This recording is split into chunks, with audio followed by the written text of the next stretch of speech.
But is it good for taxpayers and the economy, or will it just mean more government spending? The people who put the plan together say it does cut the deficit and avoids another government shutdown. But as David Brody reports, not everyone thinks it's a good plan. In Washington nowadays, it seems success on budget talks is defined by Democrats and Republicans just agreeing to something, anything for that matter. And so it was a rare sight to see a top Republican and a top Democrat standing side by side announcing a budget deal. We are showing that this divided government can work at its basic functioning levels, which is paying the bills. Here's the framework of that common ground. $63 billion in increased domestic spending. That's because Democrats were able to eliminate half of those sharp sequester cuts that Republicans fought hard for last year. So that's a victory for Democrats. But GOP leaders say it's also good news for Republicans because those sequester cuts were going to hurt military spending. Well, what else do Republicans get? $85 billion in budget cuts, but they're going to happen over time. So, doing the math, that's $85 billion in reduced spending minus $63 billion in increased spending, and it comes to roughly $22 billion in deficit reduction. But the spending increases will start right away. The spending cuts don't.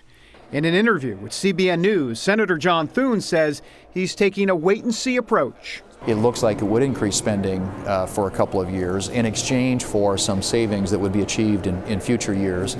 And I think what's going to be really important for a lot of Republicans is what are those savings and are they meaningful? And is this something that's a good trade-off? President Obama is praising the deal, and so are House and Senate leaders. All of them say this agreement gives Americans the confidence that there will not be any talk of a government shutdown for 2 years. However, the deal does not address future debates over raising the debt ceiling. But for now, the focus for many conservatives is that they believe Republicans are getting taken to the cleaners yet again. Influential conservative blogger Eric Erickson writes how the deal, quote, does not impact the national debt. It does not reform entitlements. Senator Marco Rubio blasted it too, saying, quote, this budget continues Washington's irresponsible budgeting decisions. And the Tea Party Express called this deal, quote, a baby step backward.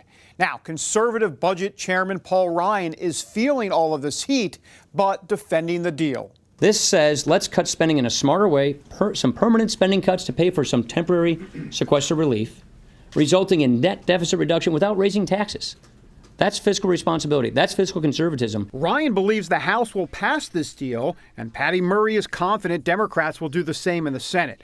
But whatever happens, Republicans like Thune believe under the Obama administration, true, meaningful reform will be hard to come by. Most of what happens in Washington, it seems like to me at least, is, okay, how can we spend more at the federal level? How can we regulate more? How can we tax more? And that to me is the opposite prescription for what we need to get the economy growing again. David Brody, CBN News, Washington.